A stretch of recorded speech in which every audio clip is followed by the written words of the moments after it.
Good evening, everybody. Welcome to Punch, Kick, Choke Chat. My name is Shaun Benson. I'm one of your hosts. I'm so excited to be here, 8:30 p.m. Toronto time. And I'm here with my senseis, Sensei Randy Dauphin, Sensei Nicolas Suino, and Hanshi Gary Legacy. And we have a bit of a treat or not treat for you tonight. So our guest tonight is Chris, the Polish Hammer Horodecki, but he's busy and we did not want to miss our opportunity to have our conversation with him. So he's going to pop in about a half an hour. And when he gets here, we're pivoting right to him. But until then, we're not going to do our intro for him yet. I'm going to throw it to Sensei Dauphin. He's going to tell you what our treat or not treat is going to be for tonight. Thanks, Shaun. So we've decided that Shaun's usually hosting. He's leading this. He's doing a great job with that. But he's got lots of great ideas on martial arts and good thoughts, and he often doesn't get a chance to share them. So we just thought at the beginning of this, we'd hit him with some questions and everybody would get to hear what his thoughts are. And if you want to send in a question, you can still send them in the way you normally do. We're not going to have tons of time here, but if we can get to them, we will. But to jump right in, I think we're going to start with the 10 questions. We're going to ask Shaun to answer his 10 questions that he asked. So tonight, you're going to get the 10 questions twice. You're going to get them. Shaun's going to answer them. And then the champ, Chris Horodecki, is going to answer them too. So first thing, we're gonna go since me, then Sensei Suino, we're just gonna go back and forth. So first question, Shaun, be careful how you answer. What is the most effective move in your martial arts arsenal? I got two. The most effective move, if I'm doing anything, is my reverse punch. We know this.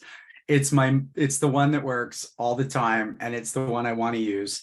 But I will say that in 30 plus years of people coming at me, my stillness has always diffused this. Standing still when guys think they're going to make something happen and nothing happening has led them every single time to walk away. So having the reverse ready, but not needing to use it because of stillness has been my most effective move on the street. Mokurai, motherfucker. Silent thunder. Hey. Suino, you want to do question two? Here's another question you need to answer very carefully, Shaun. Who is the most influential martial artist in your life? There's no doubt on this one. It's Sensei Randy Dauphin. 3 years into my training, after Hanshi Legacy changed my life, quite literally changed my life, made me a different person already, walking a different path. I said, what do I do? I'm leaving Western. And he pointed at Sensei Dauphin. He said, go train with Randy. He'll be able to teach you everything I can. There's no end to what that relationship has done for me. And that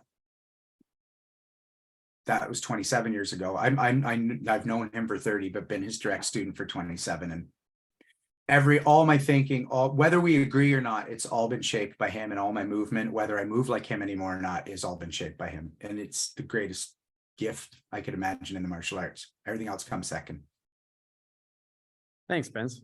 So question number 3 is your chance to say Sensei Legacy. Who is the most influential martial artist of all time and why?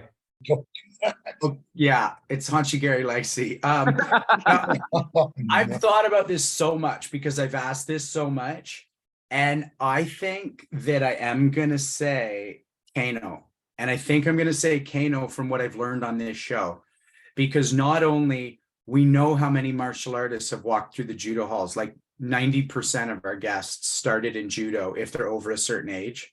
So all those guests on our show who might not have stuck with judo came through Kano. And we know the jiu-jitsu came out of Kano as far as it went to Brazil. And then that led to Royce Gracie. And then that led to the MMA basically changing the face of what stand-up and ground game looks like as a combination. So I'm going with Higuro Kano. Love it. What excites you the most about the next 5 years of your training? I said this right before COVID, and then COVID hit. And then I've been really busy as an actor, which has been glorious, but actually competing. I feel like I'm just entering the best phase of my martial arts. I feel like I've prepared nicely for the next 20 years. And I want to compete in jiu-jitsu. I want to compete and stand up as much as I possibly can, given my schedule and how much I need to keep my face somewhat reasonable for camera. And I don't care if I get bruises or broken noses. I just can't get them while I'm shooting because it screws up continuity. So anyways, competing in the next 5 years. You know, I like that answer, Benz. And one thing I would build on that is, I know since Legacy said this often that most people retire before they hit their peak. I know for me, like, I feel like I did really good and I stopped when I was around, 32, 33, but I probably would have been a little bit better for a little bit longer had I stuck with it. So I think I like your goal of competing for the next 5 years. And I think you'll do really well over the next 5 years. Thanks, Sensei. Yeah. So I get the next question. If heaven exists, what would you like to hear God say when you get there? And I know you do believe that heaven exists. So let's hear what you have to say. Yeah, it's real simple. Your mom's right over there. Fucking hang with mom for a while. I miss her so much. Yeah. She's up there with my mom. So whoever gets there first. Yeah, I want to see her. Everything else comes second. Right. Nice. I don't know, this may be the most loaded set of 10 questions that we've ever asked, right? Because none of them are asked without some context or framing. I don't know if I need to say this, but I'll just ask the question. So who's your favorite film or TV star in martial arts movies, whether or not they actually train? Yeah. I've got two for this one because, again, I've thought about this one so much. Modern day is Keanu. I just think those John Wick movies are next level. And I think even the way he shoots, the way he moves that gun, but also going back to Point Break, like his action in that movie is incredible. And he doesn't do a ton of martial arts, but he gets beat up a little bit. But no, I'm such a massive fan of his. And when you listen to interviews about how dedicated, like training 8 hours a day with the Machados, doing the Terran Tactical, like he doesn't fake 99% of that stuff. And the guy's in his 50s and he's just killing it, take after take. So that's my favorite. But honestly, growing up, it's straight up Sylvester Stallone because of Rocky. Rocky 4 was my favorite action movie growing up, even more than The Karate Kid. And when I think about him as an action star, as a kid, I don't know who shaped me more. Like Arnold is a hero, but Stallone as an actual physical on-camera guy. Love that. You're the first Stallone guy, and I don't know why you're the first Stallone guy. He should have been mentioned before. I literally watched the scene. Sorry, Sensei. Oh, you were actually the first one to mention Arnold as well, who also should have easily been mentioned before. Yeah, I sent my acting students the scene in the original Rocky where he's lying there and he says, I don't think I can do it. I don't think I can beat him. I don't think I can win. I just want to go the distance. And I sent it to my students and I said, there's no Rocky without his doubt. If he doesn't doubt himself, we can't relate to him. If he doesn't doubt himself, he's Superman without kryptonite, and it's not interesting. But as a man who's not sure he can win, we're all now Rocky. Love it. I guess it's me next. So in all time, living or dead, if you could train with anybody, who would be that person that you would want to go train with? I am not trying to score brownie points. You, and you. I'm sorry, there's no other answer. Look, if I can't choose you three, then it would be Matsumura. I would want to, my historian would want to stand opposite and be told what to do by him and do it with him. But I don't have enough time with you three, and I never will. I live too far away from you. And like my next 2 weeks, I'm going to LA, and I love my life and my career, but I don't have enough time in front of my senseis. So it's you three, 1000%. You stole that from me.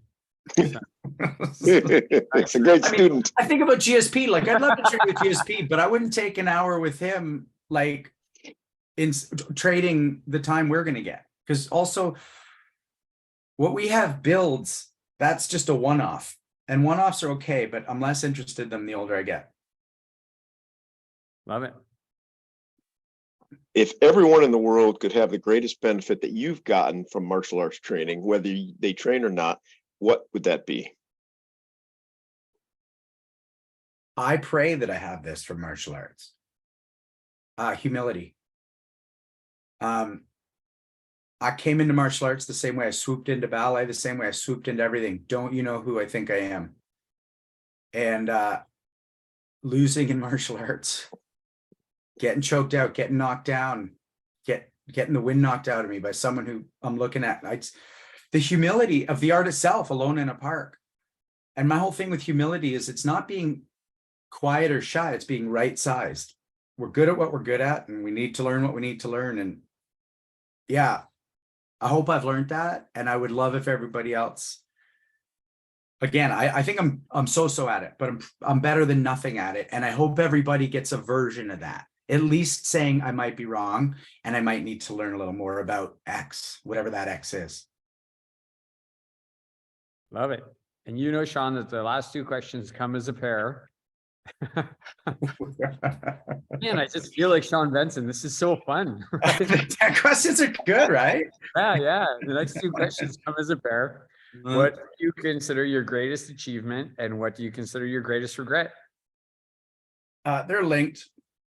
Getting and staying sober.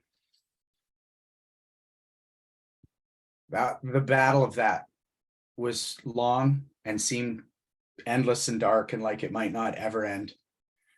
I know on some level addiction, something you have to live with, but the darkness has been gone for a long time. And if you know anything about sobriety, I don't take a lot of credit for that. I take credit for the surrender, stopping believing it's a willpower thing. That's a really complicated thing to go, yeah, I can't beat this, actually. Left to my own devices, I can't stay sober. Took a long time, and I'll never be able to describe to someone else like what 4 a.m. feels like when your soul's splitting. And I hope no one else has to feel it, but I know many have. My greatest regret, I didn't choose to be an addict. So saying it's a regret is weird.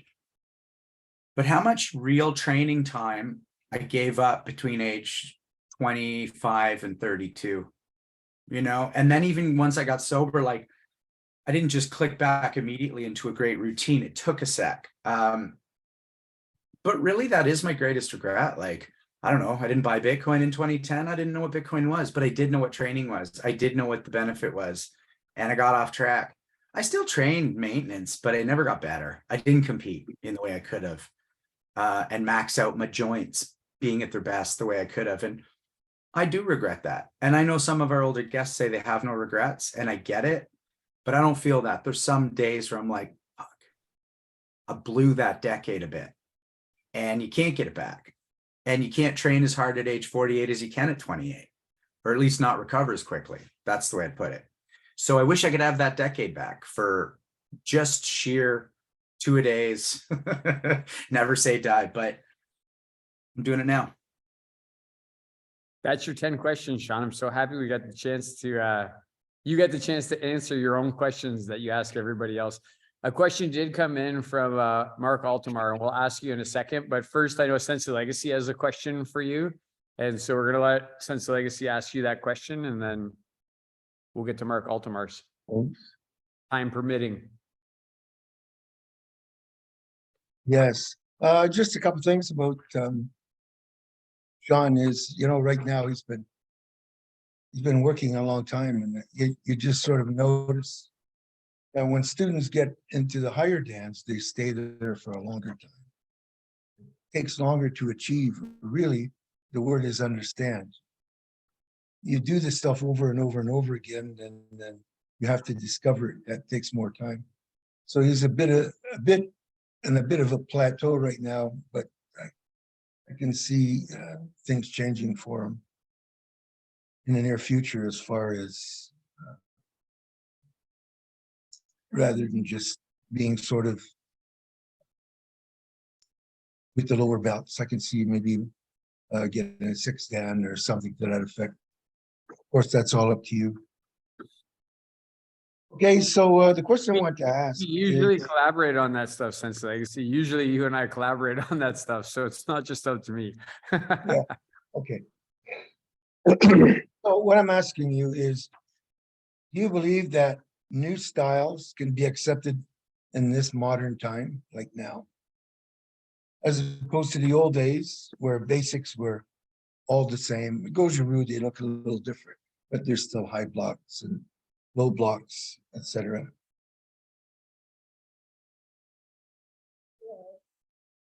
But the very big difference in there's a very big difference in application and in proper use. A lot of times when you watch some people who have an inferior club, and I'm not, could be anybody's, and they just don't do the blocks properly. They're just half-assed done, so to speak. So looking at that, that using the proper blocks and everything back in those times, they also got to, defend themselves by way of actually applying these. So do you think that there are new ways out there that can apply the same techniques as all the styles that we went before? I think there's, yeah, I mean, again, it's not really two answers. I think yes, because a style is just a combination of moves, right? Like a style is a coalescence of a way of approaching something when I think about it. And so the style isn't going to introduce a new body part, right? So, my fiance is doing Muay Thai, and then I was talking about elbows. She never did karate with me long enough. She's like, wait, there's elbows in karate? I was like, there's so many elbows in karate. There's so many knees in karate. There's so many throws and takedowns in karate. And so the idea that even someone wouldn't know those exist, that has nothing to do with karate itself. It just has to do with the fact that the style of karate, like what you're talking about, maybe a lesser dojo, doesn't know that that's in there or practice it. So then if somebody shows up with a new thing, Rick Doe, some dude named Rick goes, hey, this is a new thing. I think that could be valid. Why are we talking on Rick? Rick Doe rocks. Rick Doe works. But if he shows up and goes, hey, I'm the new MMA guy, and I'm going to win everything and I'll prove it, I don't think that's impossible. It would be a way of thinking that combines how our body already moves, since like Greeks are wrestling and punching each other on the battlefield. And the thing I think about with jiu-jitsu, where you see things accelerate so fast because it's newer, I'll take Jean-Jacques Machado, like somebody will come in and be like, hey, what about this inverse, Berimbolo? And he's like, show me. And they'll show him and he'll go, oh, yeah. He's been doing it since the 80s. He just didn't call it that. And he's not building a whole singular system around it. But that person is. And then they're doing well with it in tournaments or whatever. So I think that there's room for new styles, but I don't think they include much new under the sun, just a new combination or way of approaching it. But that can be super effective. I like that answer. I sent Cecilino a picture this week. And it was a very historic picture of, I don't even know what it is, like the Last Supper or something, but there's some philosopher, probably a Greek philosopher, and he's writing something down and it says judo. And then there's another person who's like turned away, looking over their shoulder, and it says BJJ. like they're just copying all the stuff that was already invented by judo, right? Yeah. Like, which again, I do BJJ. I'm not hacking on it. I'm just right. I think it's an example of what Sense Legacy was talking about. I think so too. And the other thing I think, and I think about this a lot, because Alden and I, we really have a mandate down here in Toronto about like, there's that period where people aren't using this in a real way. And until 1993, when the UFC showed up and people went, oh, you're basically in a street fight minus eye poking or fighting. Like that was the first UFC rules. You could hammer someone in the groin. You literally have guys hammering each other in the groin. So almost anything went. And so I think, like if you watch 1962, I think it is, there's a video of guys having Hong Kong rooftop street fights. There aren't a lot of videos of this, but it looks like two yellow belts fighting. It's not great. And this is like this mythic, Bruce Lee and his rooftop street fights. And, I love trolling Bruce Lee. I love Bruce Lee, but people treat him like the second coming. And I'm like, those rooftop fights, they don't look good by modern day standards because people are like, he beat anyone today. And I think so much got lost when it stopped being a true Ude Kakushin, a true you could die from this. And I think a lot of those fights in Okinawa would have been really scrappy and hit the ground and a lot of dirt in eyes and grabbing and tearing and headbutts. And because we don't fight that way anymore in the dojo, and I think that's a good thing, but I think the benefit of something like the UFC is it's brought us back around to going, oh yeah, we need to see where our arts did have this, because they did, assuming they existed back when you could still fight with them for real. Shaun, Yes. question came in from Mark Altamar. Mm-hmm. And his question for you is, I'm going to answer part of it for him. Okay. Do you ever think you'll do martial arts as an actor? Do you want to? And Ooh. so I'll let you answer both questions, but I just want to say, Mark, go Google, I am Canadian, and you're going to see Shaun Benson doing that commercial. See an American person making fun of the way Canadians talk, and then you're going to see Shaun Benson hockey jersey him and punch him in the head. so he's already done martial arts as an actor. But anyway, answer that question, Shaun. Do you think you're going to be the next Keanu Reeves? I don't know if we've talked about this, Sensei, but when I went and auditioned for that commercial, and I hadn't done any work on television yet, so I had no like name. I was just another guy, and he had to go from being the nice guy to the mad guy. And I played you, Sensei Dauphin. I literally said, well, I'm going to flick the switch the way he does. So I went from the smile to the feral and booked the part. And then when I booked it, the wardrober says, yeah, I remember the director saying, I don't know how that guy goes from nice to ready to kill like that, but that's why I got the job. So that was pretty good. Mark, thanks for the question.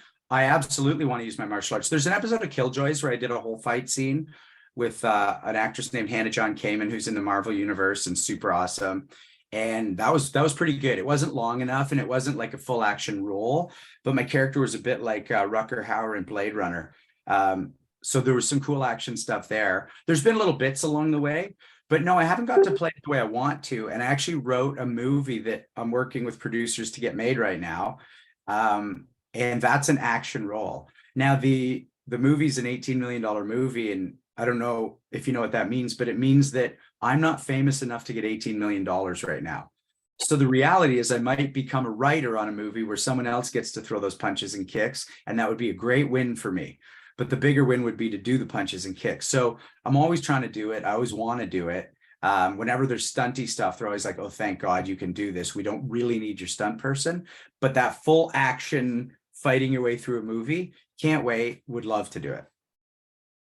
I can't. And I know Robert put the I am Canadian commercial in the chat, but just in case anybody's not following the chat, Randy, you broke up a little bit when you were saying it. So it's just I am Canadian, right, is the name of the commercial. Correct. And I want to say this about Mark Altamar. If I'm not mistaken, he recently went through some work on his knee, and that is one of the steps that's going to bring him back to training at JMAC. So he can confirm or deny this rumor, but these are the things I'm hearing. Great. Tell him to ping me if I can help with my knee experience. Fabulous point. Yep.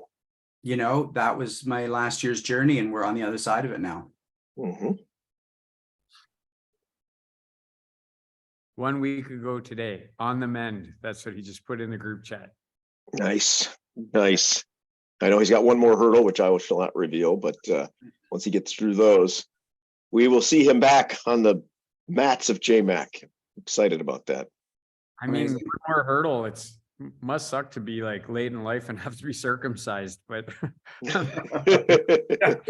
apparently he's against freezing. It's against his.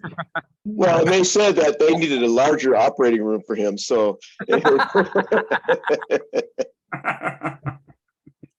we love that guy. That's why we can joke about him like that. 100%. Yeah. Anybody? I definitely have some more questions. So, Sooner, do you have a question for Benz that you want to ask him, or a memory, or a thought, or? In the martial arts arena, young Shaun, what's the scariest moment you ever faced? Oh, wow. That's a great question. We should go around the horn on that question. Yeah, the scariest moment I faced in the martial arts arena. You know, it's interesting. Okay. I do talk about these situations, like, for example, when the biker who had his two biker buddies behind, and I'm talking like martial arts in the real world. I've talked about that kind of story. That's happened more than once. I've never felt fear in those situations. I feel a bit of freeze. You know, my fight or flight goes freeze first, but then I come back to the moment and there's no fear. And I think I have a bit of sociopathy, and that's fine. I like it. Like a psychopathy. And I'm like, great, if this is happening, I'm in. So those weren't scary. Honestly, it would have to be early days fighting Sensei Dauphin, where I didn't know what was happening. Like I didn't understand what the hits to the head meant or the hits to the body meant. And I was just genuinely confused while my body was dealing with a response of being hit in a way I'd never been hit. So I was getting like my central nervous system was getting rattled. My sense of accomplishment or achievement was utterly destroyed. Like my ego was laid bare. And I was brought to the verge of tears, which I would never express because I didn't feel comfortable doing that at that point. So that's almost worse because now I'm vibrating, trying to hold up something I don't need to hold up. And I don't understand if I'm supposed to be hitting back harder or less hard or giving up or fighting. So it's just the utter confusion from basically what I'll call purple belt to halfway through second Q, first Q. Pretty afraid to fight every time, but there were really specific moments of genuine animal fear. Like I don't understand what's happening. I don't know what I'm supposed to be doing. And it really is that central nervous system where it's like, I've been hit and my ego's dead and I don't know what to do. And that's real fear for me. I don't think he's going to abuse or anything, but my body in that moment has no frame of reference. Oh, come on, Shaun. I was an oddhead back then. Who else? Who do you? We're going to go around the horn soon. Who do you want next? Yeah, Hanshi Legacy. So not real world fights, but in the martial arts arena, whether it be training in the dojo or training in a competition, what was the scariest moment you remember? Okay, it's gonna sound a bit weird, but I don't think I was ever scared. Not scared, so I froze. But the time I worried the most was when I was a green belt. I was 21 years old, and my sensei put me in front of Wally Slope. He's go out there and fight Wally Slope. It's like Shaun was saying, I didn't know what to do. What are you going to do? You're a green belt, and there's the greatest Canadian fighter that we know of. So that was probably it. Well, and I also got a pilot's license that night after he kicked me around. I was in the air more often than on the ground. And it's Sensei Loki's birthday today, so Yeah. happy Shout out. Happy birthday, Happy Sensei. birthday. Happy birthday, friend of the program. Yes. Randy, not in the real world, but in the dojo or in a tournament arena, what's the scariest moment you've ever faced? It's funny you say that, Sensei, because in the real world, I don't think there's a lot of time to be afraid. Like when I've had my couple of little dust offs and scrapes, like there wasn't really any fear. There was just reacting, but there's time in the dojo to be nervous about what's going to happen. and Legacy Showrunner is a tough dojo to grow up in. So I remember after I got my yellow belt feeling really high, and since Legacy used to always come in after, I didn't know this at the time, but he'd come in and fight everybody who had graded. And I remember after I got my yellow belt, going back to the dojo, feeling like okay, I'm a yellow belt, man. Like I did this. I'm something now, right? And I remember I was in the hall. We hadn't even gone in yet, and kind of stretching. And Sensei Legacy comes in, and he's dressed already, which normally he wouldn't have been. He'd normally put his stuff on in there, and he's got this black glove tied onto his right hand. And as he walks past, like a black, heavy bag, and only on one side. Because back then we just didn't wear too much equipment, right? And because Sensei punched that maple tree, he always wore that black glove on his wrist. And he walks by me and he goes, "You ready to fight the old man tonight?" And I mean, let's be honest, at that time he was 42 or something like that, right? So he wasn't an old man, but he goes, "You ready to fight the old man tonight?" And I went, "Oh yeah, like no problem." Because I thought he was talking about Kenny Ibu Sasaki. Sean was gonna make me fight Kenny. And I was like, "Yeah, I'm good." Right. Not that Kenny was a bad fighter. Like I had fought him a bunch of times. And then this other guy, John Ryan, who's a black belt in our club, he's next to me and he goes, "He means you're fighting him." I was instantly afraid. Like I gotta be honest, I was instantly afraid. Right away I was like, what in the hell did I do? Like, why is he gonna beat me up? Like what did I do? And then of course after, like, he fought me very nicely and hit me a couple times hard, but he wasn't in any way brutal. But I do remember, stands out in my mind, just being afraid in that moment. And what Shaun said, because I just didn't know what was going to happen, right? Like I didn't understand why I was going to have to fight the sensei. I wasn't excited about it at all. Later, I came to become excited about it. In that moment, like, I was like, okay, maybe I should just go home, right?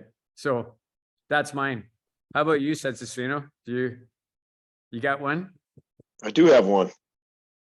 In Yokohama at the Kanagawa Dojo. Depending on the night, there were big fight nights when a lot of different athletes would show up. And in those days, I think it was Thursday nights when all the college teams would show up, and the guys were just going at it. And I was watching this one guy, and he looked like he was about 190 pounds. He had this uchimata that was just ridiculous. Every time he threw somebody with it, his nose would just about touch the floor, and his foot would just about touch the ceiling. And I think I heard one of you guys say that. Chuck Liddell, right, has this, or maybe it was Joe Rogan, right, who said he's like a leopard seal. Like there's a moment when he flips that switch, there's no humanity left in his eyes. This guy wasn't trying to hurt anybody, but he was just doing giant judo. I found out later he was the all Kanagawa Prefecture high school judo champion in his weight division. And so he was doing big, strong judo and not worried about anybody. But I didn't feel like I could turn him down. He walked over to me and he goes, "Hey, let's go." I'm like, "Well, here I am, right? I got a judo gi on. What am I going to do?"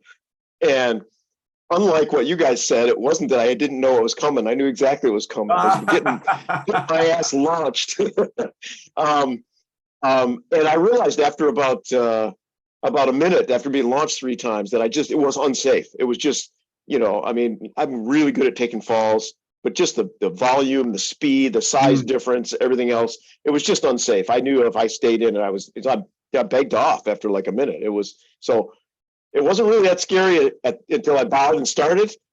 And once it was over, after a minute, it wasn't scary anymore. But in that 1 minute, it was just like, holy shit, I don't know what's about to happen. I'm going to get hurt. It was just like, it was like jumping off a bungee cord, right? The whole time, nothing was in my hands. It was a very scary moment. When I stepped off after bowing to him, one of the other senseis came over to me and he said, "Yeah," he said, that's probably a bad combination. You shouldn't train with that guy." So that was my scariest moment. Nice. Okay, I'm going to do another around the horn. And I'm going to take one of the 10 questions and I'm going to frame it a little bit differently, right? Who could you train with, living or dead, of all time? I'm going to give it can't be the people on this call, right? It can't be any of the 4 of us. You're allowed to give 3 answers. You're allowed to say 3 people, living or dead, all time, that you would train with. And so, Benz, we're coming to you last because we're rinsing you most tonight. So, Yeah. So, since you got 3 people. I need a minute. Is there any more framing? Do I have to care like what part of history or for different purposes that I'm training with them? Or I'll go first, right? All right, that would be helpful. So I'll go first and people can think about it. One for me would be Muhammad Ali. I fucking love to train with Muhammad Ali. Right? Like I'd love to spend a day with that guy and train with that guy. He's for sure stands out for me. If it's not people on this call, he'd be number 1. Obviously the founder of Shorin Matsumura is one that stands out for me. Like, I don't think I need to articulate it too much. And then the other one, I'm going to steal somebody else's answer because from the time that that Sensei Mustard said it, I thought about it. I'd love to train with Miyamoto Musashi. Like he would be one that would be like stand out. So for me, the three are Muhammad Ali, Matsumura, and Musashi. And interestingly, their names all start with M. And that wasn't planned. Okay. So who wants to go next? Sensei Suino or Sensei Legacy? Just chip in. Who else are you gonna pick? Like you pick. You used them up. I gave you guys the opportunity to go first. Yeah. Well, basically, the same persons. The one I may add to that would be Tosu. But other than that, as you know, those are my choices. I would say Matsumura would be my first choice. And Ali, because he's like superhero himself. And Itosu and Musashi.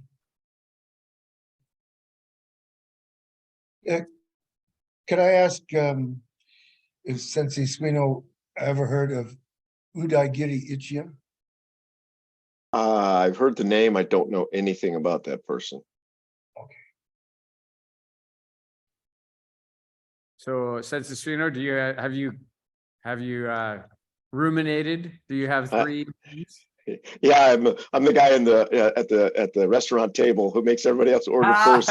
Talk slowly while you think. Right.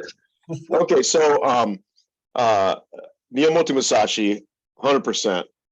Train with the guy.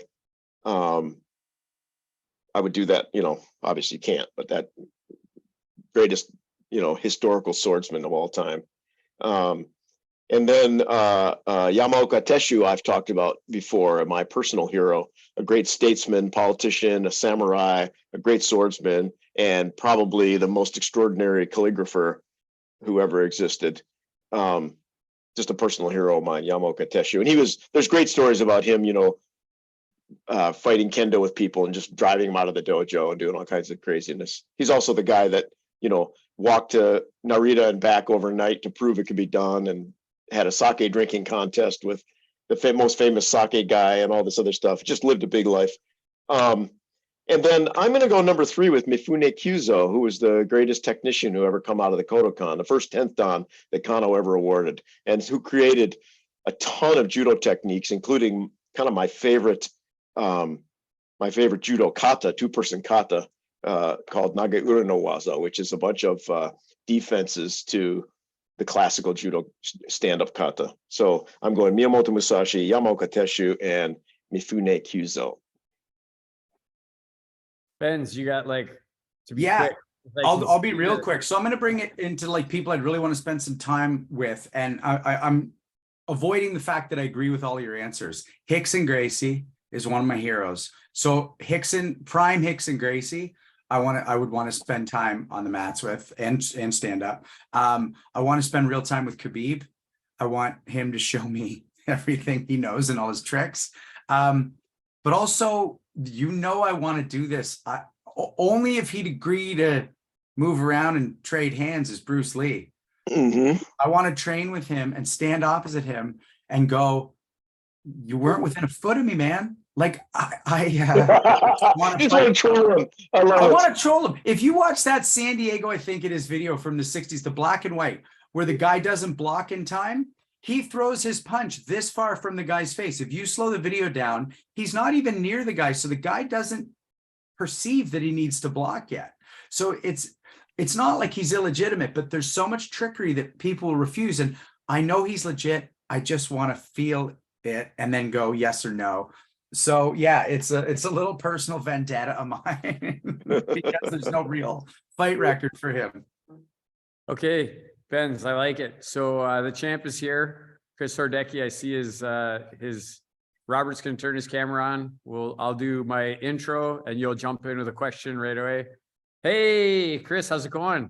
What's up, guys? Sorry for the little lateness of the arrival, but work was needed to be done and training just finished. So here we are. Glad to be here.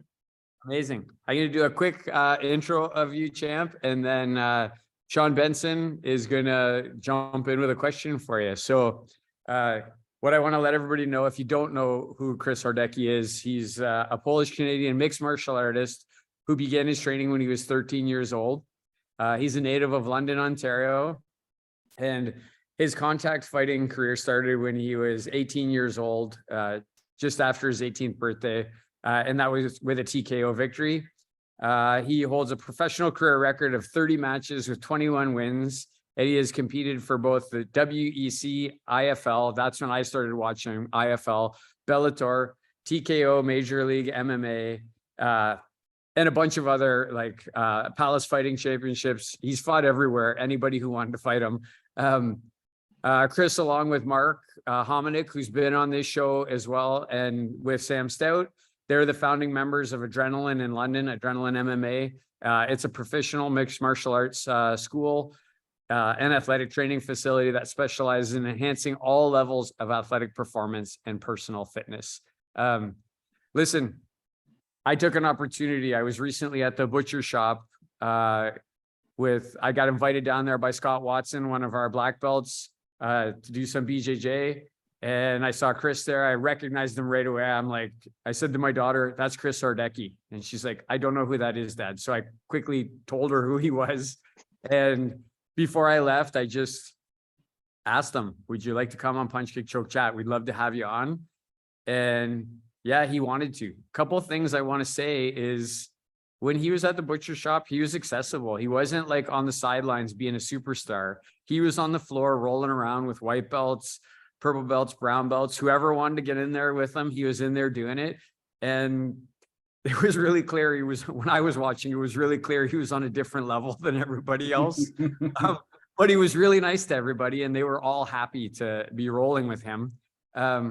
If you don't know what the IFL is, you should go look at it. I really wish that was still going because it was outstanding. It was a team fighting event. I loved it. And listen, he was 18 when he was in there. And I want to be polite, but he still looks young now. He is young. He's younger than all of us, but he looked like he was like 14 or 15. And I remember seeing him come out and just thinking like, who's this young person in here? And then the next thing I knew, like people's jaws were on the other side of the mat as he was knocking them out. So if it sounds like I'm a fan, I am. And I want to say that some of my really favorite fights was the two fights he had with Bart. Palazowski, I might have said that wrong, but he's a Polish American. And I remember the first time they fought, I looked at Chris, he looked so young. Bart was like heavily tattooed, and I just thought, where is this going to go? And it went in Chris's favor. And I'm really excited to have him on here. Super pumped to have him on here, and I think everybody's going to learn a lot. So, Champ, thanks so much for coming on. Really happy. Guys, thank you for the warm introduction. It's been a hell of a journey, and it's a pleasure to be here. Ready to talk to you guys. You know, I heard great things from Leo Laux. I spoke with him today, and he was quite excited about the interview you guys had with him and having him on board, and Mark Hominick. And we reconnected at the butcher shop, myself and you, and we got to we didn't really train together, but we got to be instructed by one of the best, George Brito, one of the top jiu-jitsu practitioners in the country, and right directly from the Gracie lineage. And it's a pleasure to be here, guys. Thank you so much. I heard great things about the podcast, and I'm very honored to be here, and I'm proud that you guys are keep the martial arts relevant and talking about and accessible. There's so much more than just training, involved with martial arts. It's a community, it's a team, it's a way of life. And, people, when they talk about it, they hear about it, they just become more accessible and knowledgeable of what martial arts is all about. So thank you guys for having me. Yeah, Chris, Shaun Benson, who's going to lead most of the talking, he's a purple belt with George. So with Professional Burrito, so he knows him really well as well. Shaun, take it away, man. Thank you, brother. Yeah, I love training with him, and now I'm training in Toronto and at Etobicoke in his new spot. It's so great to have you here with us, Champ. So the question I love to ask everybody is, what was it like for you growing up, and what brought you into your first dojo or fight club? Yeah, I've been a lifelong martial artist. I started karate, Shorin-ryu karate. John Marshall was my sensei in London, Ontario, and Mike Bernardo at the time. I was 6 years old, and just a kid looking for an outlet, a kid looking for a way to burn some steam and tire him out with my folks pushing me, and I always loved it. But I was more recreational, you know what I mean? I was a kid, and it was never like I wasn't like super into it until around the age of until I hit double digits, around like 11, 12. Then I started to just really dive in. So around that age, the hormones start kicking in, testosterone starts kicking in, and that's the thing. Like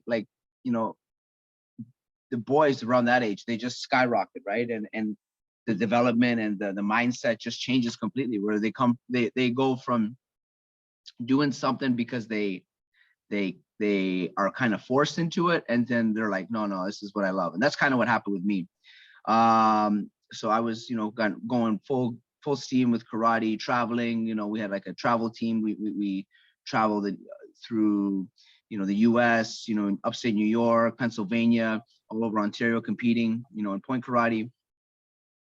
But around that age, 13 years old, is when I met my trainer and my mentor, Shawn Tompkins. God rest his soul. He did so much for myself, my teammates, my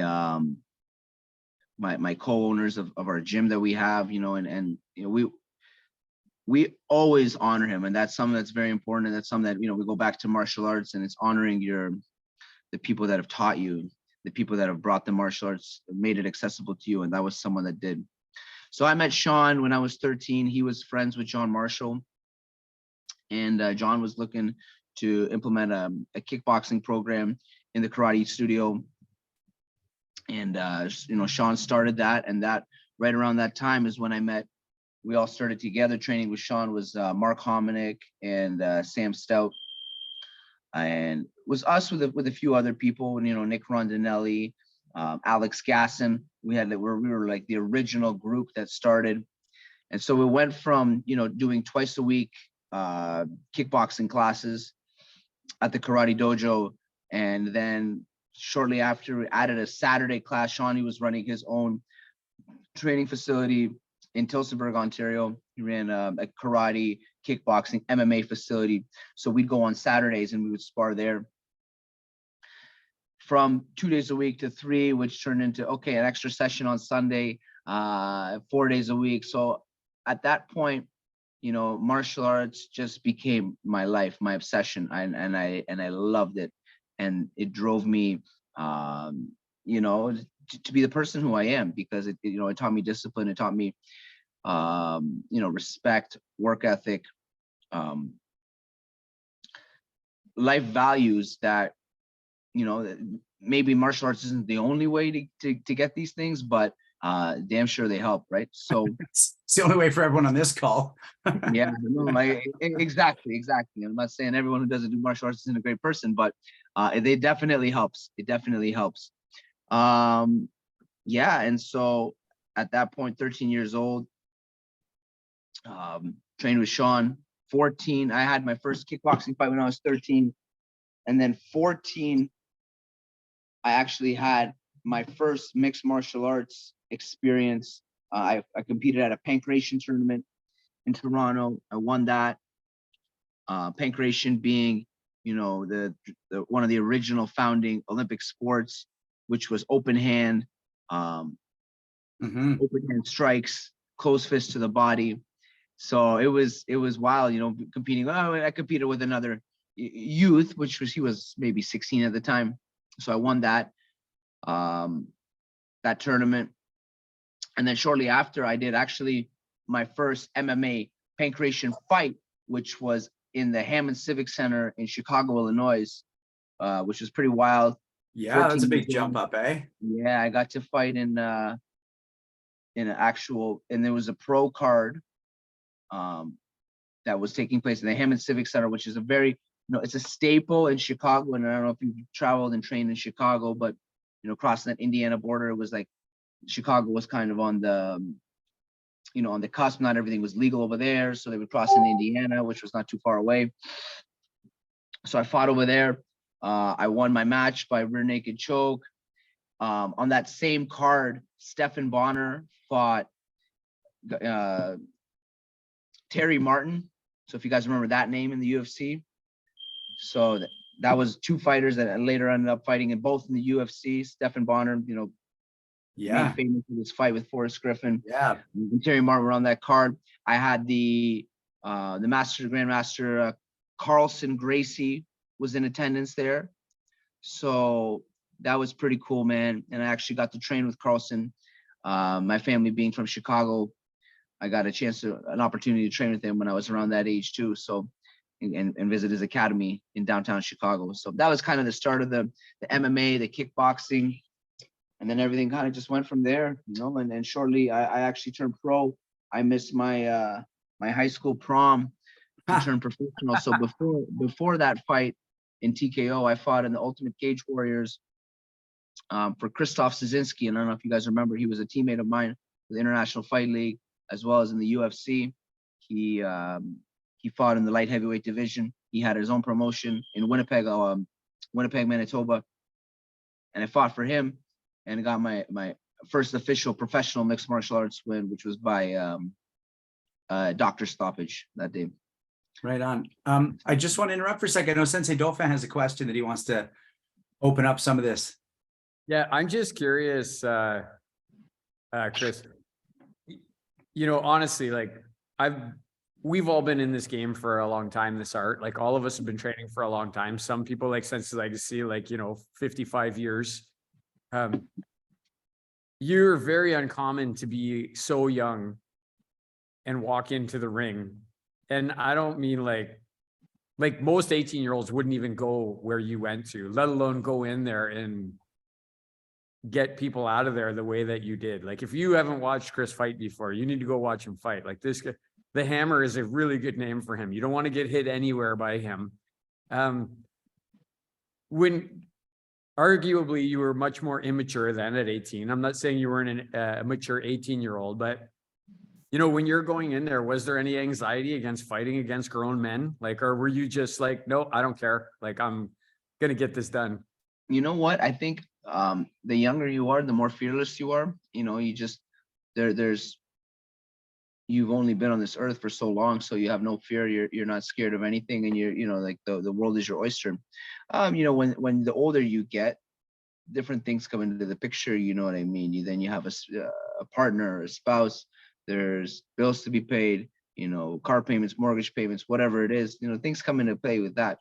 But honestly, like when I was like starting out, there was no fear, there was no nothing. It was just battle. And that's what being and starting so young, it gives you, right? It gives you that sense of like, there's nothing you can do to me, right? That's like, that's like a privilege to start when you start so young, right? There's also other ways you can look at it. The older you get, you know what I mean, your body would be more developed. There's no doubt about it. Taking headshots, taking trauma, the longevity of an athlete and a fighter's career is actually only so long. But I have no regrets in starting so young, and I think that's kind of gave me a pretty cool story and allowed me to have the opportunities that I have today, and allowed me to have the facility and the students and the training partners and the brothers and sisters that I have now. Love that answer. So I actually want to jump into something. That you're sort of a grand martial artist here of Hanchi Legacy, because he gave Mike Bernardo his black belt. Oh, that's cool. And so you've even got some technique probably in you from the man on my screen right above you, which I always think is just so cool. Yeah. I think I think that's something that traditional martial arts and like jujitsu and like you know, like it's so important, like that lineage and that passage of knowledge, you know. And I think like when MMA not first, but like, you know, as of recent years, they kind of got away from that. You know what I mean? It was just a fight. But it's a lot more than just a fight. There is, you know, there is the lineage, there is the training, there's the respect, there is the passing of the knowledge and the growth of your system and your techniques, because that's what it means. You want to keep this alive. And I don't know if you guys ever seen, there's a video with my coach, Shawn Tompkins, he made, and he spoke like, and I don't know where it was. He was at a seminar or at like a jiu-jitsu tournament or something like that. And he said like how, and this was literally the year he died, and was saying how important it is for him to be able to have his system continued, you know, through myself, through Sam, through Mark, and the knowledge and the teachings that he's passed on to us to be able to continue and move forward, because it would be such a shame if what he created and everything that he brought into our lives and into the, you know, other people's lives were just to die with him, right? And I think that's something we can proudly say, that we did continue what he did teach us. You know, you just said something so beautiful, because our styles are really people, right? Like I remember writing my essay for my Shodan, and I said, I don't learn how to punch. I learn how my sensei punches. And he shows me there's no punch out in the air. There's the punch that a human shows me. And the way you talk about that with Shaun, who I haven't seen what you're talking about, but I love that dedication. One of the questions I do always like asking, and it's funny because you're a really cool age to straddle like an older UFC that you'd have been coming up watching, because the younger guys don't necessarily look at classical arts as separate. They're looking at MMA as a whole. Yep. But you're that age where you're still looking at what's your doorway in. So I guess my question for you is, as someone who moved into kickboxing and MMA so early, did you find your classical martial arts prepared you for that? 100%, but also the style was different back then. You know, you could get away with being more you know, grappler versus striker, even though it was an MMA at that time, Right. 2005 Right. onwards, and it wasn't, you know, just that, but there definitely was people walking into fights who really weren't that confident in their ground, or who really had no place being on their feet. So that gave people the you know, like the interesting fights that became, because people would, you know, see these stylistic matches, and they would see the grappler versus the striker, they would see the judoka, they would see certain styles that would be so strong. How you doing? Yeah, no problem. So obviously just a few people still trailing out of here,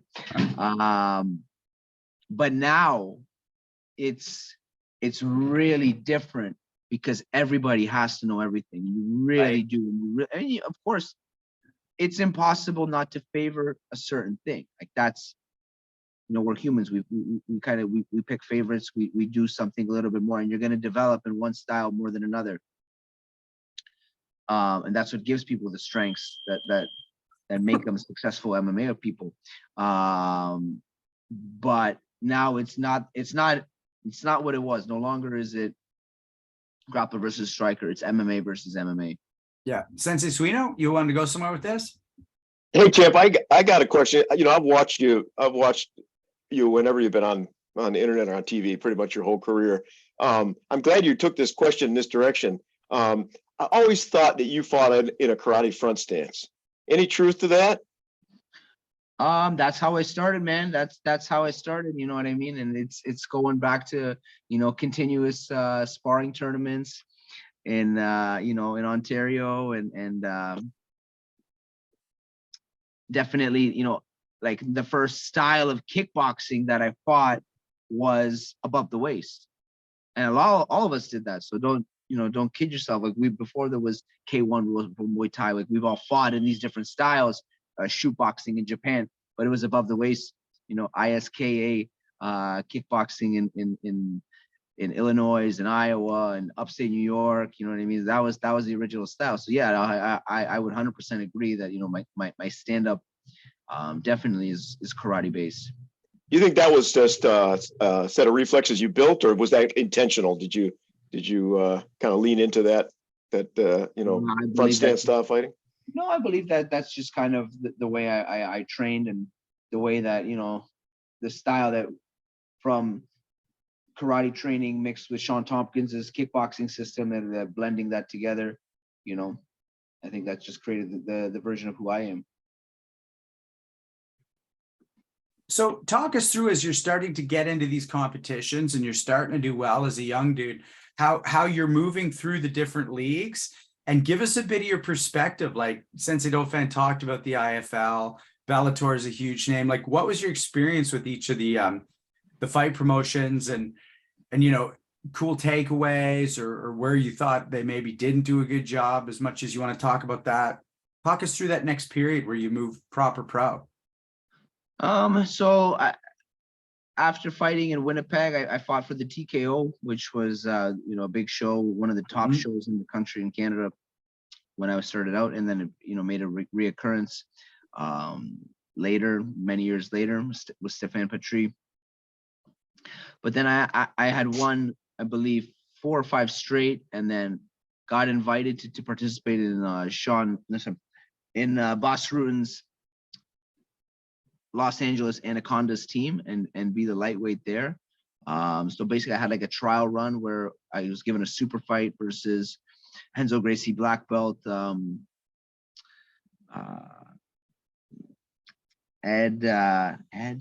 Eric. See, there's so many fights we've had. It's been that long. Eric Owings, I think was his name, in Atlantic City, New Jersey, where I had fought for representing the Anacondas, Boss Rutan's team. Went out there, and I was maybe 2 or 3 weeks after my last TKO fight, and I went out there and I fought again, and I had won in the first round, at the bell of the first round, and there were 4-minute rounds, so it was basically 3 minutes 59 seconds of the first round, and I had won that fight by knockout, by head kick, and then just kind of the steamrolling from there. So yeah, I went on like a 12-fight win streak in the International Fight League, and then after that I got signed with the World Extreme Cage Fighting organization. So I believe I did a few independent shows from there, which is always cool. I got to travel to some cool places, you know what I mean? I got to fight in Mississippi on the same card as Bob Sapp and Bobby Lashley. Nice. I was big Bob Sapp. That was pretty wild, man. Like that I was bet. I was 150 pounds, and then Bob Sapp sitting next to me, the size of the man, like you felt like literally this guy could eat you if he had Yeah. the intent. Yeah. So no, that was a cool experience, fighting in Mississippi, and then signed with the World Extreme Cage Fighting, which was the WEC. Later conjoined with the UFC, so it was a sister company of the UFC. And it was a great experience, going to all, like, because it was a co-union with the UFC, so it was all together. You had the same staff, the same people. Burt Watson would walk the fighters to the ring, and it was a cool experience. You know what I mean? Got to do that. Fought Cowboy Cerrone over there. Surprisingly, they cut my contract, which it's kind of a soft spot for me, because that they put the UFC and the WC together after that card. They made it the merger into, they dropped the WC. They cut my contract after that, which I was in a bit of a shock, because people that I had beaten in the WC got to fight and in the UFC, and I never got that opportunity. But it is what it is. It is what it is. From there, fought for Bellator Fighting Championships, which was really cool experience. I got to do, I believe, 4 or 5 shows, mostly in Canada, between the casinos here in Canada, Casino Rama, Casino Windsor. And that was awesome. Great experience fighting for them at that time. I think it was before Coker. It was Bjorn Rebney was the president there. And no, it was a great show. fought some big names over there, Marlon Sandro. Again, UFC veterans. So I fought my fair share of UFC veterans, Chris Saunders. So that was a really great experience fighting for them, for Bellator. I then also I got to fight on the first ever professional mixed martial arts show in Ontario, which was before the UFC at the Sky Dome at the Rogers Center. Yep, I They remember had that a fight. show at Casino Rama, which was the Day of Reckoning, which was actually the first ever professional mixed martial arts card in Ontario, which myself and Jordan Main were the co-main events on that It's card. fantastic. Yeah. Now this is your show, and because you started late, I don't want to spend much time on this, but I gotta ask. Baz Rutten's one of my guys. He's one of my favorite martial artists who's ever. You got any Baz stories that are quick and fun? Did you dig him? Did you get along with him? Man, Boss is the best. Boss is the greatest, man. I'm so glad to hear it. He was, such a ball of energy and constant energy and what a beast. Even at his age, I was at his last fight when he fought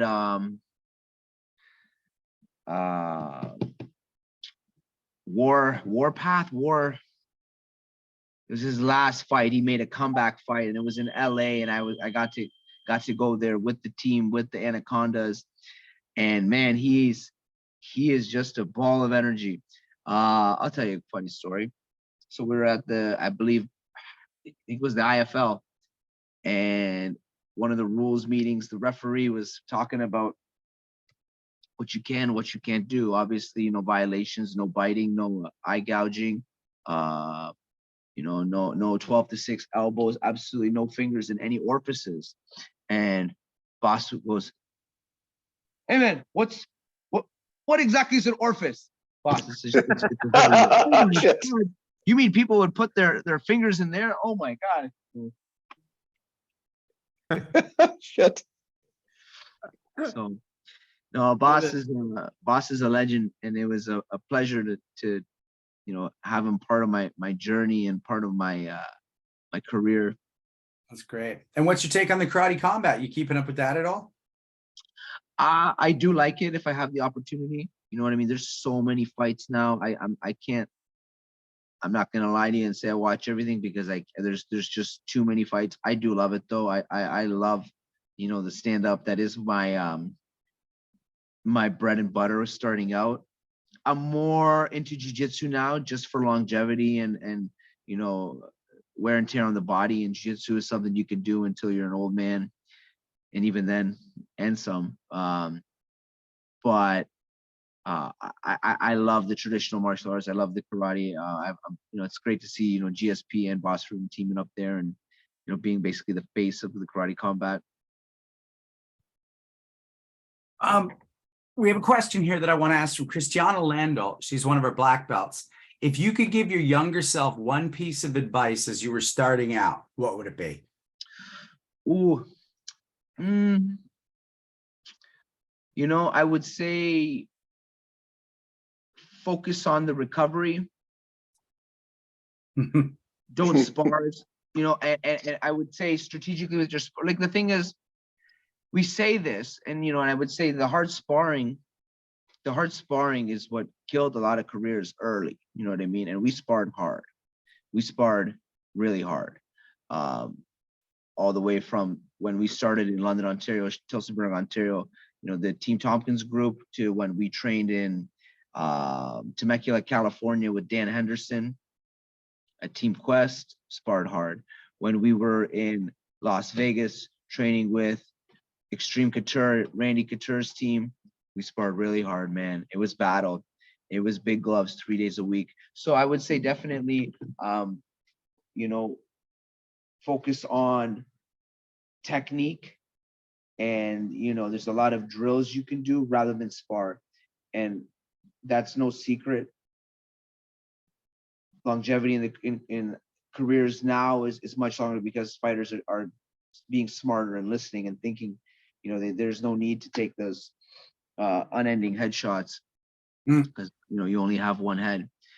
But with that, I will say, when you are starting out, you need to spar hard to make sure that you have the drive in you. You know what I mean? Before you get that experience and before you have the miles on the ring, you need to make sure you know you can test yourself. And you know, a lot of young kids, everyone's, I don't know what you guys see at your dojos, but I find people are more hesitant, they're more, you know, cautious now. And it's appropriate, but also when you're starting out, you got to know you can hang in there, and you know, you got to push yourself, and you got to, you know, you can survive in deep water and keep swimming, right? So it's give and take. Do I think maybe my career would have been prolonged a little bit more? I believe so. Would I have been the fighter that I am without it? That's questionable, right? So it's all perspective. So there's two words I want to break open there, because you've walked a path very few people have, and a lot of people are going to be interested. What does that recovery look like? Because nobody wants to take a day off. And in your heyday, what did those hard sparring days look like? Like, what did that day of training look like? I honestly tell you, like, when we were sparring in Extreme Couture, it was a room that was stacked. And now they have a very similar thing, but, you know, like the previous generations, which was, you know, Randy Couture, Forrest Griffin, Gray Maynard, Tyson Griffin, Jay Huron, Mike Pyle, myself, Mark Hominick, Sam Stout, Vitor Belfort was on the mat. There was, we would do Shark Tank 3 days a week. So Shark Tank does nothing for your confidence, right? Like, you are basically in survival mode. If you get out of a Shark Tank doing well, you know, your partners either took it light on you, or you are just that dominant that, like, nobody can touch you, right? So, you know, I believe by doing all those Shark Tanks, you know, you know, you can take it, you know, you can push yourself, and you know, you can survive. But with that, you know, you're not building any, like, you have to build that confidence and make that confidence, you know, drive. So there's that might have been a hindrance, you know, doing the amount of Shark Tanks that we did. And explain for anyone who doesn't know listening what a Shark Tank is. The Shark Tank, what is a Shark Tank? So you know, your fight would be 3 5-minute rounds. So you would do your 3 5-minute rounds, and every minute you would have a new partner, a fresh person. So the sessions would take literally 2 hours, because the whole room would have, everybody would have a fight, and you'd get your 3 rounds in, and then you'd play as you know, as the shark. First you'd be the meat, and then you'd be the shark, right? So that was definitely like, again, I'm saying, like, do people starting out need to do that? I think so, because you got to know you can hang in there, and if you haven't competed, how do you know that you won't quit, right? Yep. But so you're doing a full MMA fight 3 times a week with people who are fresh every single minute. Yeah. Stupid, right? Yeah. But recovery, you know, I wish there was more, you know, active recovery that we were focusing on. Now I have hip problems, I believe, from all the road work that I did. You know, I have like osteoarthritis in my right hip, because I believe, you know, the tons of road work and the tons of miles that I put on the road to get in shape and they cut the weight. Yeah, it's stuff that you would have done and you wish you would have done, but, you know, you live, you learn. That's what this journey is all about, right? And I think a lot of the new fighters, they're really blessed now, because they can look and listen, and this is a new sport. Let's not kid ourselves. It's, in the grand scheme of sports, mixed martial arts is a very new sport. So when I was training, there really wasn't that much experience prior, you know, that I could feed off of. Now, you know, there's been a few generations. Athletes today, they can listen, and they should listen to what the people that have came before them have done correctly, and what they've done incorrectly, and what they can improve on. Right on. One more quick question about, again, someone else, if you don't mind, but my contention is that Randy Couture is the link between 90s UFC and 2000s UFC, because he's the first guy who intelligently could use his hands as a wrestler. And was that your experience moving around with him in stand-up? Yeah, I could see that. You know, he definitely bridged the gap. I'll say he bridged the gap also for, you know, starting the mega camps, you know what I mean? And one of the first teams that came out with these super camps, which was Extreme Couture, which is American Top Team, which is American Kickboxing Academy, you know, where fighters from all over, TriStar Gym, Montreal, fighters from all over the world would be coming there to train and do their training camps. So like he was one of the first ones to kind of implement that and have that, you know, the super camps where people, you know, steel sharpens steel and iron sharpens iron, right? So he definitely was one of the first ones to do that.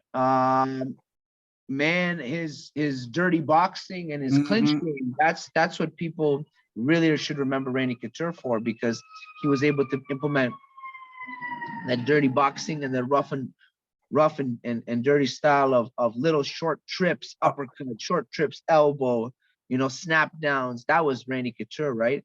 And he made that style work so well for him. Yeah, no, I'm such a fan, and I've mentioned him on so many shows for that dirty boxing, because we know what a wrestler he was, but all those wrestlers in the 90s were ground and pound, and he took it to the next level. I thought, you know what time it is, champ? It's time for your 10 questions. It is time for your 10 questions. This is I think it's the first show we've ever had 10 questions, because we filled the time, and I got asked these before. So I'm really excited to be the asker this time. I was nervous earlier. Champ, what is the most effective move in your martial arts arsenal? In my martial arts arsenal? Yeah. Ooh. I would say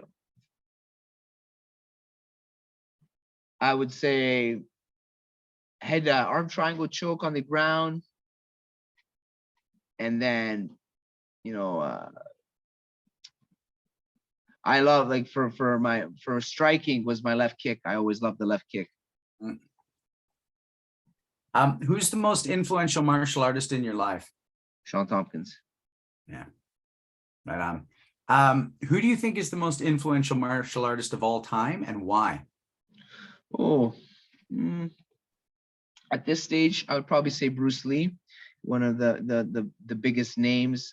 You know, not only in martial arts but in movies, that was able to influence people, but also his concepts of combining stand up with grappling and groundwork was one of the original people to bring that, and as well Hoist Gracie. So if I'm stealing two, you know, with the Gracie family and introducing the world, because it was there before, but the world got introduced to the UFC, was to Brazilian Jiu-Jitsu. What excites you most about the next 5 years of your training? I recently just got my black belt in Brazilian Jiu-Jitsu. So, you know, just to keep growing, you know, get a first degree, get some competitions in. You know, I'm a master's now, so maybe go to Masters Worlds in Brazilian Jiu-Jitsu, but also bringing up the next generation. And that excites me, because I have a handful of guys that I work with closely, you know, Tommy Theocheris and Mikey Adams. Those are my two of my boys that I work with and that are on the come up now. Tom in the professional and Mikey in the amateur will be turning professional within the next year or so. So, you know, them really excite me. Right on. If heaven exists, what do you want to hear God say when you get there? Ooh, nice. You did a good job down there, man. Nice work. Do you have a favorite film and television martial artist, even if they don't do martial arts in the real life? Do I have a favorite film with martial arts in it? Yeah, like a favorite actor who does action or martial arts, even if they're not a martial artist. I'll make like my classic, like growing up movie was Rumble in the Bronx, Jackie Chan.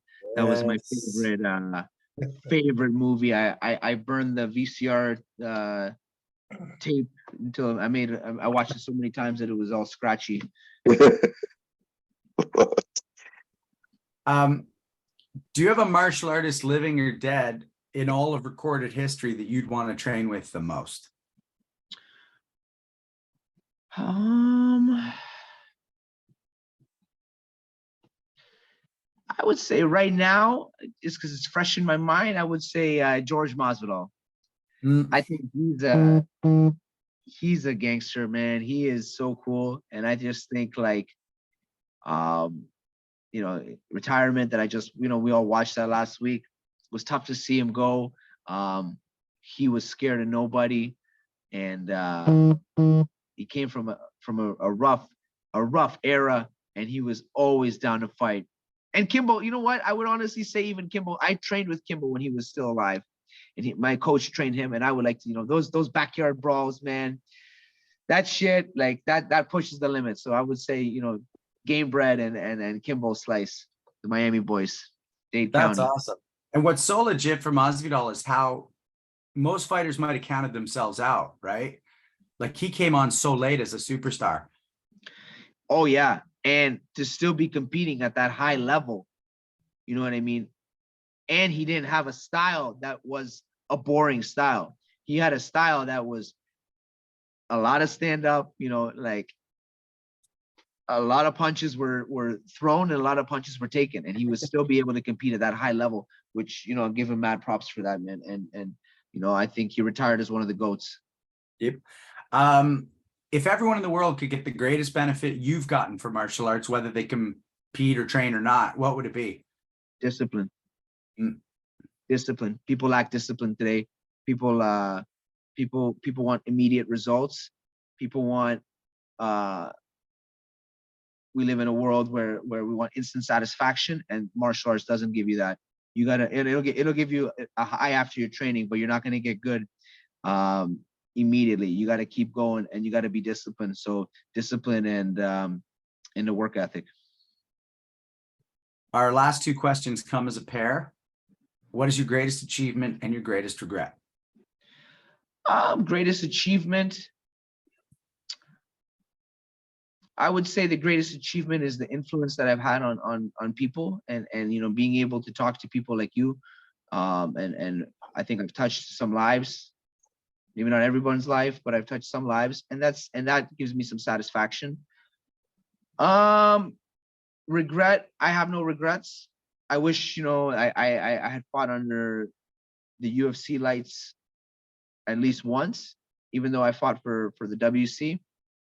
But no regrets. It's a hell of a ride, and that's the moments that you've lived through is the moments that you create right now, and that's who I am, is because of what I've survived and what I've done. Pretty badass. We have a question for you from Sensei Conroy Copeland, one of our dear friends and friends of the program and the show here. Hi, champ. I'm also a fan. Kids do karate early. What age do you think is a safe age for kids to do BJJ? 6 years old. I think if they have enough attention span, and the motor skills to keep them, to not be a brat during class. But I think that the earlier you get them in, the better. And honestly, like, you can, there are classes as young as 3 years old, but I think around just introducing kids, and it doesn't need to be so strict. You know what I mean? It can be a little bit more loose, but what you're doing is you're introducing the martial arts, you're introducing the structure, you're introducing the lines, you're introducing, the yes, sir, the attentiveness, you're introducing that to the kids. And we should see more of that, a lot more of that. No one on this call will disagree with that one bit. I'm so sorry that we started later with you, because we're now getting to the point where we're going around the horn to talk about our time with you, but it's been so brief. But, I really want to talk to you again, and I think we all do. So maybe that's something we can figure out down the road as a way to do this. I mean, definitely in person, but hopefully on the show again. But we want to say just what mad respect we have, even for the fact that you're like, nope, I'll see you guys at 9 because I got work to do here at the gym. And we all get that and we all dig it. So we're going to go around the horn, and each of us is going to just talk a little bit about our last hour with you. Hachi Legacy? A lot of respect for the people at Adrenaline. I had dinner there with next door with Leo just last week. And some of the guys came over to the restaurant to say hi. That was really nice. It's good to hear your story. I haven't heard it before. I'm one of the older guys. I'm going out the other end. But it's good to hear your story, and thanks for coming on the show. We're I really appreciate that. Appreciate that. Thank you. Sensei Suino? And I'm so happy with the conversation we've had. You know, when we get fighters on here, you just never know how it's going to go. I always talk about this arc when we see the guys who started young, you know, as confused kids, and then a lot of times we're talking to them when they're in their 60s or 70s, and they've just become just such wonderful human beings. And here you are, compared to me, at least, a much younger man, but already have that arc. You're talking about your influence on the world. You're talking about bringing up young people. I'm just so impressed by how much you talk about honoring Shawn Tompkins, how you talk about classical karate as the basis of your career. Just super thoughtful answers for a fighter. So thank you so much for coming on. I agree with Shaun. Love to have you back on. I think it'd be even more fun to talk in person, or maybe roll around a little bit sometime. Appreciate that. No, anytime. Down and always train. Thanks, Sensei Suino. Sensei Dauphin? Listen, champ, I'm moments in time, right? We found each other at the butcher shop. I was super excited to see you there, just be on the floor with you. I do regret, like, if I was going to do that day again, I would have walked over and introduced myself sooner and asked you to triangle choke me at some point. So that would have been good. But I also agree with Sensei Suino. It's you. I can see why you were good at 18. I feel like you were probably more mature than the average 18-year-old when you were 18. And now as a person in your mid to late 30s, you're more mature definitely than the average mid 30-year-old that I meet. And that comes with life experience, I think. But you named all the great names, and you named them with such reverence, which I really like. Like, you talked about Professor Brito, that's Shaun's BJJ coach. We all love him. Like, here at Cambridge BJJ, Calvin and Madison, they love him as well. Yeah, John Marshall and Mike Bernardo, who obviously, like, Sensei Legacy did for Mike Bernardo what it was like second generation. He came in as a little kid into Sensei Legacy's dojo, and Sensei Legacy brought him up, and then you got that same experience as a next generation martial artist. All you guys, like you and Sam and Mark, all speak so highly of Shawn Tompkins. I love it. I love the fact that you guys are keeping his name alive and keeping that tradition alive. The people you fought on the cards with, like, you know, I kept writing names down, like Carson Gracie and Stephan Bonner, like, rest his soul, right? Like, what it's so cool that you had those experiences as such a young man. A word that you said that it just jumped out at me was, it was a privilege to start so young, right? A lot of people think it's a right, like, oh, it's an expectation. And you say, no, it's a privilege to start so young. I love that, right? It is a privilege. The life we're living is a privilege. Again, your reverence for history, you know, sitting next to Bob Sapp. I can't imagine you as a lightweight sitting next to Bob Sapp. Like, you must have been about around the same size as his arm or something. But again, I forgot that you fought Cowboy Cerrone. I love that guy, man. I'm such a big fan of his, and even more so now that I know that you mixed it up with him. Tell your young self, focus on technique. All of us do that. We should tell all the young people, focus on technique. Shark Tanks, man. I mean, I've done Shark Tanks before. I've done lots of them, but not with the people at Extreme Food. I mean, that's the next fucking level Shark Tank for sure, right? You live, you learn. It's such a simple statement, but it's so true, right? You said that. You live, you learn. I love that. Bruce Lee, you're right. He's one of the original MMA guys, right? One of the original people who is like, let's do all this different. If in 5 years you're going to the Masters Worlds in BJJ, I can't wait. I'll be screaming for you for sure. Like, I'll be screaming and yelling for you. It's funny for me to think of a scratchy VHS tape with Jackie Chan and you jumping around and watching that over and over again. I love it. No instant gratification in martial arts. You got to be disciplined. These are just truths. Like, regret that you might not regret it. I regret that you weren't in the UFC. And I'll bet you if we talk to Dana White, he regrets it too. Honestly, you know, some people say it's their loss. I would say it's the UFC's loss that you didn't fight in the UFC, not your loss. I don't know that it would have made you greater. You're still great. Like you fought in, you're such a great martial artist and such a good competitor. I think it's the UFC's loss, not your loss. That's my opinion. Thank you so much for coming on here tonight, champ. Appreciate it, man. Thank you very much. I just want to say, you know, like we have so many guests here who are older and have a sense of deep knowledge, and you possess that same sense of deep knowledge. Since they talked about that with this maturity, and it makes sense when you describe your journey and traveling around and fighting on those cards, and how you take for granted your 12 undefeated first fights. Like that's a whole lifetime right there for some fighters. And then that's not even, you know, your story. That's just a little piece of it. And that explains why you know what you know, and whatever you're going to learn, you're going to learn. But I always enjoy chatting with someone who's possessed of themselves in that great way. And I love that we have, you know, that jits coach in common. And when I talk about, you know, that whether you think about it this way or not, I do, you know, your karate grandfather, that kind of thing. It's awesome. I love the links we all have in this province and as fighters, and we might follow different paths with it. And I love hearing about yours. The last word goes to you. Guys, thank you so much. It's great to be here. I'm thankful that you guys invited me out here, and you know, thanks to Leo Laux for, you know, he really pumped me up. He's like, oh, these guys are great, and no lie in that. Like, you guys are awesome. Thank you so much, and it's a pleasure to be able to talk to you guys tonight. And anytime you guys want me back, I'm more than happy to speak. Yeah, we're gonna do a topic with you, champ. We're gonna figure out a topic where we just dig into something for an hour, and we'll reach out to you for sure to find that topic. Awesome. Sensei Dauphin, you want to tell us what we got coming up before I do some thanks?